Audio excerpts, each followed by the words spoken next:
우리에게 주시는 하나님 말씀은 사도행전 27장 13절에서 26절 말씀입니다. 남풍이 순하게 불매 그들이 뜻을 이룬 줄 알고 닻을 감아 그레데 해변을 끼고 항해하더니 얼마 안 되어 섬 가운데로부터 유라굴로라는 광풍이 크게 일어나니 배가 밀려 바람을 맞추어 갈 수 없어 가는 대로 두고 쫓겨가다가 가우다라는 작은 섬 아래로 지나 간신히 거루를 잡아 끌어올리고 줄을 가지고 선체를 둘러감고 스르디스에 걸릴까 두려워하여 연장을 내리고 그냥 쫓겨가더니 우리가 풍랑으로 심히 애쓰다가 이튿날 사공들이 짐을 바다에 풀어버리고 사흘째 되는 날에 배의 기구를 그들의 손으로 내버리니라. 여러 날 동안 해도 별도 보이지 아니하고 큰 풍랑이 그대로 있음에 구원의 여망마저 없어졌더라. 여러 사람이 오래 먹지 못하였음에 바울이 가운데 서서 말하되 여러분이여 내 말을 듣고 그레데에서 떠나지 아니하여 이 타격과 손상을 면하였더라면 좋을 뻔하였느니라. 내가 너희를 권하노니 이제는 안심하라. 너희 중 아무도 생명에는 아무런 손상이 없겠고 오직 배뿐이리라. 내가 속한 바 곧 내가 섬기는 하나님의 사자가 어젯밤에 내 곁에 서서 말하되 바울아 두려워하지 말라. 내가 가이사 앞에 서야 하겠고 또 하나님께서 너와 함께 항해하는 자를 다 내게 주셨다 하였으니 그러므로 여러분이여 안심하라. 나는 내게 말씀하신 그대로 되리라고 하나님을 믿노라. 그런즉 우리가 반드시 한 섬에 걸리리라 하더라.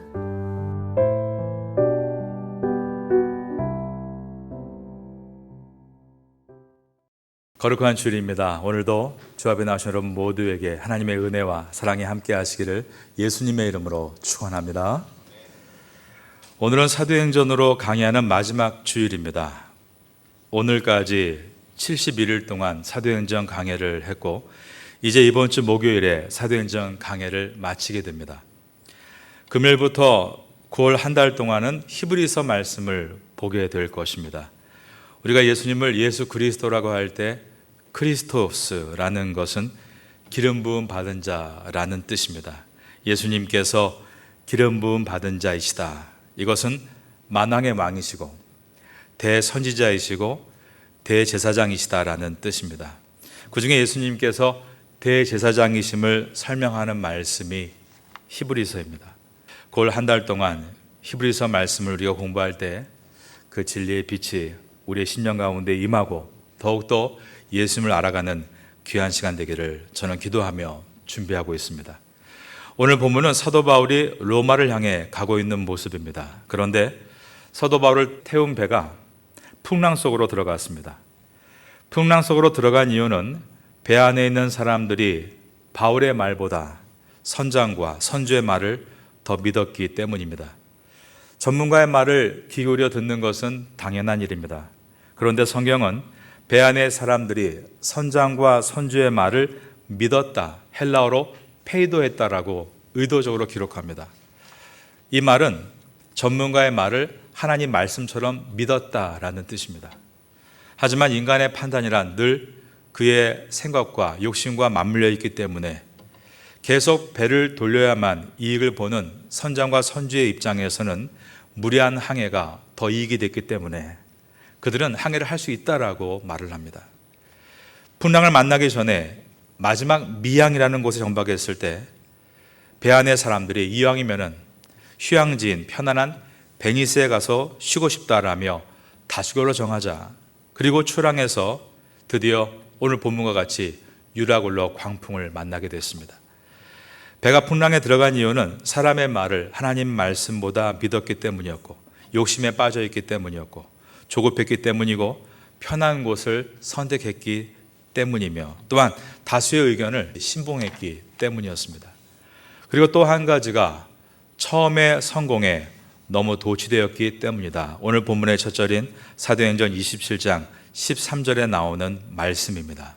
남풍이 순하게 불매 그들이 뜻을 이룬 줄 알고 닻을 감아 그레데 해변을 끼고 항해하더니라고 되어 있습니다. 항해 초창기에 상황이 너무 좋았다라는 것입니다. 남풍이 너무 잘 불어준 것입니다. 그러자 사람들이 이 모든 것이 잘 되고 있다라고 착각을 했습니다. 여러분, 일시적인 승리의 완성은 아닙니다. 이런 말이 있습니다.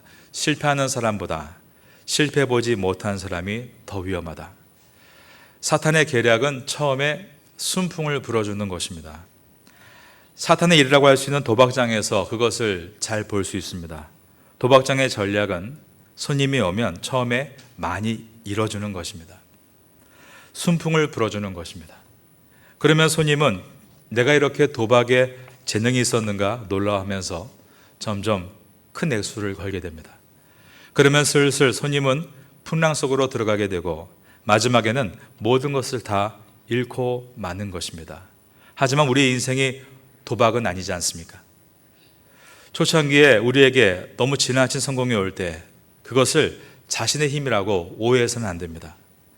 내 인생은 쾌도난마다, 내 인생은 풍랑이 없다. 그럴 때 조심해야 하는 것입니다.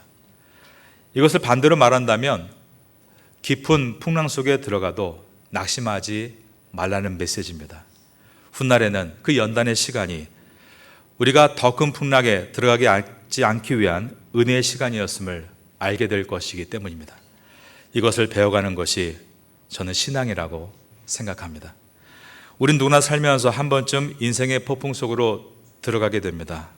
내 자신의 잘못으로 들어간 폭풍도 있지만 바울과 같이 다른 사람의 잘못으로 들어가는 폭풍도 있습니다. 어찌됐건 폭풍 속에 들어간 이후에는 왜 내가 폭풍에 들어왔는가? 이 사람 잘못 때문이다. 저 사람 잘못 때문이다. 원망하는 것은 전혀 유익이 없습니다. 하나님의 사람은 풍랑 속에 들어있을 때 원망하지 않고 절망하지 말아야 합니다. 혹시 여러분 가운데 풍랑 가운데 계신 분이 이 자리에 있으십니까? 오늘 말씀을 잘 들어보시기를 바라겠습니다. 우선은 폭풍 속에서 숨을 골라야 합니다. 숨은 호흡, 바로 기도입니다. 풍랑 속에 들어갔다면 기도를 시작하십시오. 그 기도의 내용은 풍랑까지도 주관하시는 하나님께서 그 풍랑 속에서 우리 가족에게, 우리 공동체에게 주시고자 하는 메시지가 있다는 것을 기대하고 기도하는 것입니다. 바울이 탄 배에는 무려 276명의 사람들이 있었고 풍랑으로 14일을 시달려야 했습니다. 아마 모두 뱃속에 있는 것을 다 토해내고 지치고 기진맥진했을 것입니다. 그런데 이 짙은 절망 가운데서 사도 바울이 일어납니다. 아래에 있는 27장 20절과 21절을 보겠습니다. 여러 날 동안 해도 별도 보이지 아니하고 큰 풍랑이 그대로 있음에 구원의 여망마저 없어졌더라. 우리가 보통 위기가 영을 만든다라는 말을 하는데 사실은 위기가 지금까지 알아보지 못했던 영을 보게 되는 기회가 됩니다. 사실 이 풍랑의 상황을 수습해야 되는 사람은 로마의 백부장이고 그 다음은 배의 선장이었습니다. 그러나 지금 백부장과 선장이 손을 놓고 벌벌 떨고 정신이 나가 있습니다. 리더십을 발휘할 상황이 아니었던 것입니다. 이때 이 배의 리더십이 전혀 다른 곳에서 나오는데 죄수 신분이라는 악조건을 가지고 있던 바울에게서였습니다. 거룩한 리더십의 특징이 있는데 문제의 원인을 분석해낼 수 있다는 것이 있습니다. 21절을 다시 보시면 여러분이요 내 말을 듣고 글에 대해서 떠나지 아니하여 이 타격과 손상을 면하였더라면 좋을 뻔하였느니라. 이것은 바울의 말이 아니라 바울이 기도할 때 하나님이 주신 은혜의 말씀이었습니다. 문제의 원인이 무엇이었는가 하면 당신들이 처음에 내가 하나님의 말씀을 전할 때 그것을 듣지 않고 전문가들의 말을 마치 하나님을 신뢰하듯 페이도했기 때문에 일어난 결과였습니다. 라고 설명한 것입니다. 정말 그렇습니다. 우리가 폭풍우 가운데 들어와 있다면 그것을 가만히 짚어보면 하나님께서 말씀을 안 하신 것이 아닙니다. 미리 말씀하셨는데 우리가 거절했기 때문입니다. 기도하지 않았고 내 마음대로 일을 벌여서 이렇게 된 것입니다. 교회 일은 기도하면서 한다고 하면서도 세상에서 학교에 보낼 때 아이들 공부시킬 때, 또 자녀 시집장가 보낼 때 하나님 방법이 아니라 세상적인 방법을 동원해서 세상 사람과 똑같이 하려고 합니다. 사업도 교회 일은 주님 일이라고 원칙대로 하면서도 사업은 내 일이라 생각하고 내 마음대로 하고 그렇게 결정을 해놓고 또 폭풍 속으로 들어갈 때가 있는 것입니다. 오래 알고 있던 사람이니까 기도 안 하고 일을 다 맡겨도 된다. 어떤 결과를 얻으셨습니까? 믿는 도끼에 발등을 찍힌 적 없으십니까? 발등을 찍은 사람이 물론 나쁜 사람입니다. 그러나 나태해져서 기도하지 않고 주님의 뜻을 찾지 않는 나의 잘못도 절반은 된다는 것을 잊지 말아야 합니다. 모든 하나님의 사람들이 폭풍에 들어갈 때를 보면 그 특징이 있는데 기도가 없었다는 것과 하나님의 말씀을 가볍게 여길 때였습니다. 모든 전문가들 컨설팅은 듣지만 하나님의 컨설팅은 듣지 않는 것입니다. 마음이 조급했습니다. 처음에 오는 성공 때문에 교만해졌습니다. 편한 선택을 하려고 했습니다. 여러 사람의 다수결을 따라갔습니다. 이러한 복합적인 것이 원인이 되어 폭풍이 된 것입니다. 폭풍은 여러 개의 바람이 만나서 생기는 현상이라고 하죠. 한 개의 바람이 불 때는 우리가 순풍이라고 말합니다. 폭풍은 여러 가지 바람이 모일 때 만들어지는 것입니다. 좀 더 자세히 보면 그 중심에는 바람들이 엉켜 있는 것이고 그 속에는 내 생각대로 내 마음대로 행동하고 이뤄갔던 것이 그러한 문제를 만들어내는 것입니다. 이 원리들을 빨리 발견할 수 있는 것이 신앙의 성숙입니다. 말씀에 순종하지 않을 때 폭풍이 온다는 사실을 말입니다. 바울은 폭풍 속에서 이처럼 리더십을 발휘했고 그 다음 한 일이 말씀으로 사람들을 위로했습니다. 말씀으로 사람들을 때리지 않았습니다. 그것 봐라. 내 말 안 듣다가 이렇게 벌받았지. 그렇게 말로 때린 것이 아니라 그렇지만 하나님께서 여러분들을 살리실 것입니다. 말씀으로 위로한 것입니다. 22절을 다시 보겠습니다. 내가 너희를 권하노니 그 다음 저를 따라하겠습니다. 이제는 안심하라. 그러면서 너희 중 아무도 생명에는 아무런 손상이 없겠고 오직 배뿐이리라. 용기를 가지라고 위로했습니다. 풍랑 속에 있을 때 사람들은 부정적인 말을 뱉기 시작합니다. 그것 봐. 내가 너 몸 안 챙길 때부터 알아봤다. 그것 봐라. 너무 처음부터 일을 크게 벌릴 때부터 내가 알아봤다. 욥기서에 보면 욥의 세 친구들이 얼마나 똑똑하게 욥의 문제를 분석합니까? 그러나 인간의 말이 별로 도움이 되지 않는다는 것입니다. 우린 풍랑 속에서 하나님의 음성을 들어야 합니다. 예배 자리에 나와서 설교를 듣고 혼자 자리에 앉아서 말씀을 읽고 기도하는 시간을 갖는 것입니다. 그리고 사람의 말을 듣고 싶을 때는 아무 사람의 말을 듣는 것이 아니라 말씀으로 가득한 사람의 말을 들어봐야 합니다.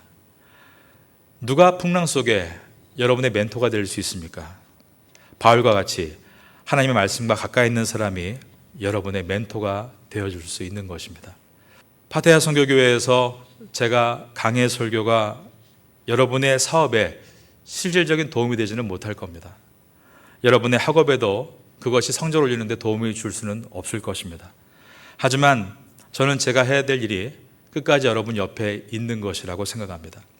신실하게 말씀을 가지고 서 있으면 또한 여러분에게 가장 좋은 선물이 되지 않는가 늘 그 마음을 갖고 있는 것입니다. 하나님은 어떠한 절망에서든지 우리의 잘못으로 들어간 풍랑이라 할지라도 우리를 방관하지 않으십니다.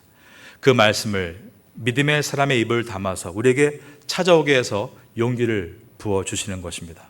오늘 이 아침에도 여러분께 그러한 은혜의 용기가 임할 수 있게 되기를 예수님의 이름으로 축원합니다.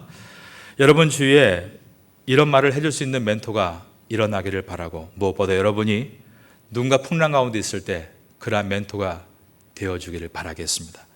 모든 풍랑의 해결의 열쇠가 누구에게 쥐어져 있는가? 바로 하나님의 사람에게이다 라고 말씀합니다. 요나 같은 한 배가 풍랑을 만나서 모든 사람이 죽을 뻔했을 때 요나가 뭐라고 말했습니까? 나를 들어 바다에 던지라. 그러면 풍랑이 잠잠케 되리니 믿는 나 한 사람이 바로 폭풍의 해결의 열쇠라고 말한 것입니다. 여러분의 가정, 그것이 배입니다. 여러분의 회사, 그것도 배입니다. 우리나라, 이것도 배라고 말할 수 있습니다.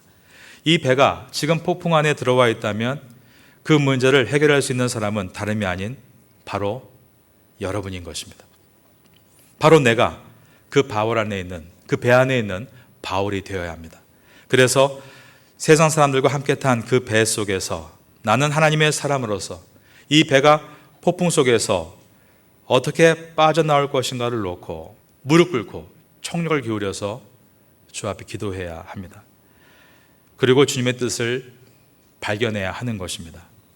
풍랑 속에서 여러분이 속해 있는 회사와 직장과 가정과 학교에서 그 배 안에 문제 열쇠가 여러분께 있음을 기억하시고 여러분을 그 속에서 중보자로 설 수 있게 되기를 축원합니다. 바울은 하나님의 사자가 어젯밤에 내 곁에 서서 말했다라고 했습니다. 풍랑 속에서 같은 풍랑을 겪지만 바울은 하나님의 음성을 들었기 때문에 담대할 수 있었습니다. 하나님의 사람이라고 폭풍에서 열애되는 것은 아닌 것입니다.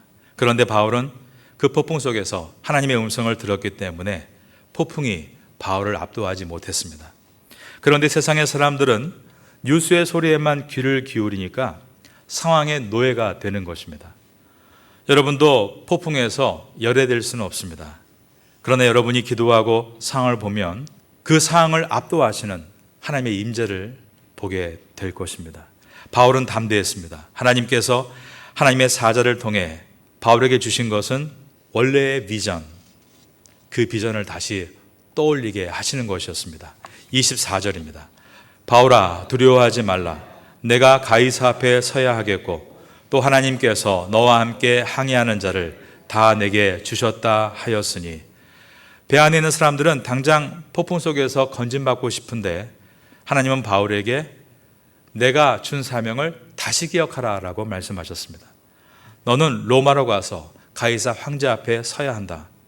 처음에 주셨던 비전의 이야기를 해주신 것입니다. 이 말씀의 뜻은 너는 배를 타고 로마에 도착하는 비전이 있기 때문에 이 풍랑으로는 죽지 않는다라는 말씀이었습니다. 하나님께서 많은 경우에 풍랑을 허락하시는 이유가 무엇일까요? 우리가 다시 한번 원래의 목적을 기억하라고, 주님과의 첫사랑을 기억하라고 주시는 것입니다. 우리가 너무 바빠서 망각해버렸던 우리의 사명, 나를 태국에 보내시고 이곳에서 어떻게 살라는 그 말씀을 이미 들었음에도 불구하고 돈 버느라, 자식 키우느라, 출세하느라 잊어버렸던 그 사명을 하나님은 폭풍 속에서 다시 우리에게 일깨워주게 하시는 것입니다. 하나님께서는 우리가 정신없이 달려오면서 잊어버렸던 그 어떤 것을 폭풍에서 기억하기를 원하십니다. 요한계시록 2장에 보면 하나님께서 에베소 교회에 안타까움을 한 가지 갖고 계셨는데 그 교회가 너무 잘하고 있고 크고 부흥했다. 그것은 칭찬할 만하지만 주님께서 말씀합니다. 내가 첫사랑을 잃어버렸구나. 예수님 믿었던 그 은혜 받을 때에 그 약속을 기억하지 못하는구나. 내가 너에게 준 사명이 무엇이었느냐. 그런데 교회가 부흥하고 커지면서 내가 그것을 잊어버렸구나 라고 말씀하신 것입니다. 파타야 선교교회와 이 교회 안에 있는 여러분 모든 한 분 한 분은 하나님께서 처음에 여러분을 이곳에 부르신 그 목적을 기억하셔야 합니다. 우리 한국교회가 가난했던 시절, 우리나라가 북한보다 못 살던 시절, 세계에서 가장 가난한 채분국이었던 그 시절에 절망 속에서 우리 믿음의 선배들은 하나님께 부르짖으며 기도했었습니다. 1951년도에 미국의 한 자선단체의 대표가 한국을 왔을 때 폐허가 된 나무 없는 민둥산 봉우리마다 한겨울에 하얀 눈을 뒤집어 쓰고 나라를 위해 기도하는 한국인들을 보았다고 했습니다. 주님, 이 나라에서 굶주림이 떠나게 하시고 이 잿더미에서도 고아가 되지 않게 하시고 아이를 키울 수 있게 힘을 주신다면, 우리가 삼시세끼 먹을 수 있을 만큼 그러한 민족이 될 수 있게 해주신다면, 다시 교회를 살려주신다면, 이 나라를 공산 침략에서 구원해 주신다면 우리가 하나님께 영광 돌리는 민족이 되겠습니다. 이것을 본 미국 자선단체의 대표는 이런 글을 남겼습니다. 나는 그때 하얀 눈을 뒤집어 쓰고 기도하는 한국 기독교인들을 보면서 한국에 대한 미래를 볼 수 있었다. 정말로 70년이 지난 지금에 와서 한국교회와 한국사회가 받은 축복을 우린 돌아보게 됩니다. 기독교의 역사 2000년 가운데 전무후무한 복이다라는 말을 듣고 있습니다. 그러한 후예들이 지금 태국 땅에 와서 살고 있습니다. 여러분들은 지금 첫사랑을 붙들고 뜨겁게 소명을 향해 가고 계십니까? 아니면 어느 때부턴가 그 소명을 다 잃어버리고 살고 계십니까? 우리는 죽음을 두려워하지 말고 하나님의 음성을 들어야 합니다. 하나님 바울에게 말씀했습니다. 바울아, 두려워하지 말아라. 내가 가이사 앞에 서야 한다. 이 말은 너는 로마로 가야 할 사명이 있기 때문에 로마로 가는 이 배에서는 죽지 않는다라는 뜻이었습니다. 007 영화 시리즈 중에 Never Die라는 제목이 있죠. 임무를 마치기 전까지는 죽지 말아라 라는 의미입니다. 하나님께서 우리를 구원하셔서 하나님 앞으로 부르시고 사명을 주셔서 다시 세상으로 보내신 이 땅에 서 있습니다. 그리고 말씀합니다. 임무를 완수하기까지 never die, 절대 죽지 말아라. 성도에게 죽음은 구원의 완성입니다. 주님은 그런데 임무를 완수하기 전까지는 never die, 절대 죽을 수 없다라고 말씀하십니다. 바울아, 너는 이 배에서 죽을 때가 아니다. 너는 로마의 항구에 도착한 다음 가이사 앞에 서야 한다. 그러니 여러분들도 미래에 대해서 미리 걱정하고 죽음에 대해 걱정할 이유가 없습니다. 우리가 그렇게 열심히 매일매일 건강식품 먹고 비타민 먹고 또 열심히 운동 매일 하고 그렇지 않아도 여러분들은 죽지 않습니다. 아직 할 일이 남아있기 때문입니다. 살려고 먹고 살려고 운동하는 것은 성도의 삶의 논리가 아닙니다.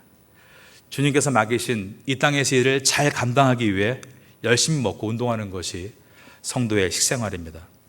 병들었다고 먼저 일찍 죽는 것도 아닙니다. 여러분이 아시는 것처럼 바울에게는 육체의 가시라고 불렸던 질병이 있었습니다. 그러나 그 병으로 죽은 것이 아닙니다. 로마에서 사명을 다 마쳤을 때 순교했습니다.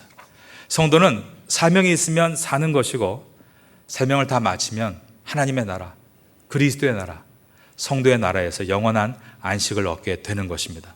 여러분 중에 사업의 침체를 겪고 있는 분들도 혹 있으실 것입니다. 공부하는 학생들 중에는 학업의 침체를 겪는 경우도 있습니다. 그것 때문에 잠시 흔들릴 수 있습니다. 그러나 그것이 여러분을 넘어뜨릴 수는 없습니다. 오히려 그것들이 나의 잠들었던 영혼을 깨우게 만들고 하나님과의 첫사랑, 사명을 기억하게 만들 것이기 때문입니다. 그리고 여러분만 안 죽는 것이 아니라 옆 사람들도 덤으로 살게 만들어줍니다. 24절 하반절을 보겠습니다. 바울아, 두려워하지 말라. 내가 가이사 앞에 서야겠고 또 하나님께서 너와 함께 항해하는 자를, 그 다음 절을 따라하겠습니다. 다 내게 주셨다 하였으니. 하나님께 주신 음성은 내가 가이사 앞에 서야 하겠고 그 목적 때문에 너와 함께하는 이 항해하는 사람들도 다 살게 될 것이다 라고 말씀해 주셨습니다. 이때 바울의 일행을 제외한 거의 대부분의 사람들은 예수 믿는 사람들이 아니었습니다. 그런데 모두가 바울 때문에 살아난 것입니다. 로마서 5장 17절 이하에 보면 우리가 알고 있는 말씀이 나옵니다. 한 사람의 죄를 통해 죄가 이 땅에 들어왔고 한 사람의 의인 예수 그리스도로 말미암아 모든 사람이 의롭게 되었다. 인류의 역사는 간단하게 말할 수 있습니다. 한 사람, 즉 아담을 통해 죄가 입장했고 한 분, 즉 예수 그리스도를 통해 죄가 퇴장했습니다. 아담과 하와의 멋모르고 지은 죄악 때문에 모든 사람이 죄의 사슬에 매었지만 예수님의 의로운 행위, 즉 십자가에서 우리의 죄값을 치르신 희생으로 인해서 죄의 사슬에서 벗어나게 되었습니다. 오늘 본문은 로마의 백부장과 배선장의 잘못된 리더십으로 폭풍 안으로 들어갔습니다. 그러나 바울 한 사람의 거룩한 리더십으로 그 폭풍에서 벗어났다라고 기록하고 있습니다. 저 여러분은 바로 우리가 타고 있는 배에 바울이 되라라는 메시지입니다. 여러분이 타고 있는 가정이라는 배에서, 여러분이 함께하고 있는 회사라는 배 안에서 우리가 속한 대한민국이라는 이 배 속에서, 그리고 우리가 발로 밟고 서 있는 태국이라는 이 배가 폭풍 안에 들어가 있는 것처럼 정신없이 흔들리고 위기와 공포가 찾아올 때 사람들은 보통 술자리에 앉아 이 풍랑을 정부가 해결해야 된다, 학교가 해결해야 한다, 회사가 해결해야 된다라고 말합니다. 그러나 하나님의 말씀인 성경은 풍랑을 해결할 열쇠가 바로 너에게 있다라고 말씀합니다. 하나님의 사람이 해결해야 한다라고 말씀하고 있는 것입니다. 그런데 크리스찬들이 세상 사람과 똑같이 저 풍랑은 정부가 해결해야 한다, 학교가 해결해야 한다, 기업이 해결해야 한다, 공무원들이 해야 한다, 책임을 다른 곳에 둔다면 하나님께서 얼마나 안타까워 하시겠습니까? 주님께서는 말씀합니다. 바울아, 두려워하지 말라. 내가 이 풍랑의 때를 위해서 너를 이 배에 태운 것이다.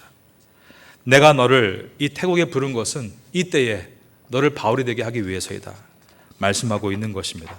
여러분들은 이 태국이 하나님의 구원으로 가는 일에 일조하고 계십니까? 아니면 풍랑으로 가는 일에 일조하고 계십니까?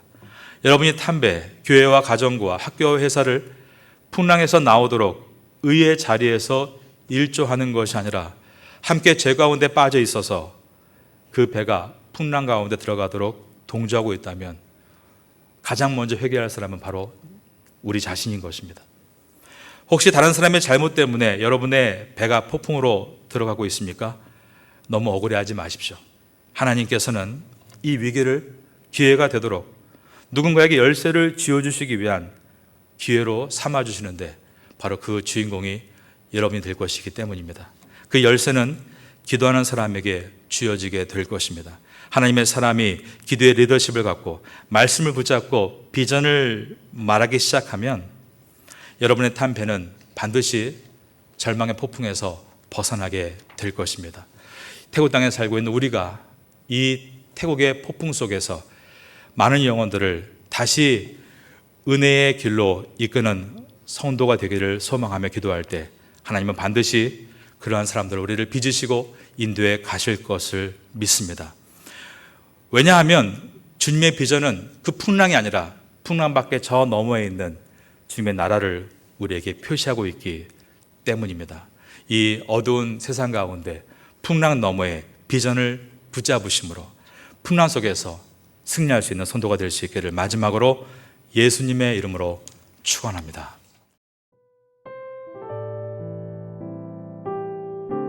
지금은 함께 기도하는 시간입니다. 8월의 공동 기도 제목은 첫째, 하반기 새롭게 시작하는 각 교구 구역 예배를 위해. 둘째, 하반기 새롭게 시작하는 한인 교회 학교와 태국인 교회 학교를 위해. 셋째, 하반기 새롭게 시작하는 주간 장애인 보호센터와 농아인 교회를 위해.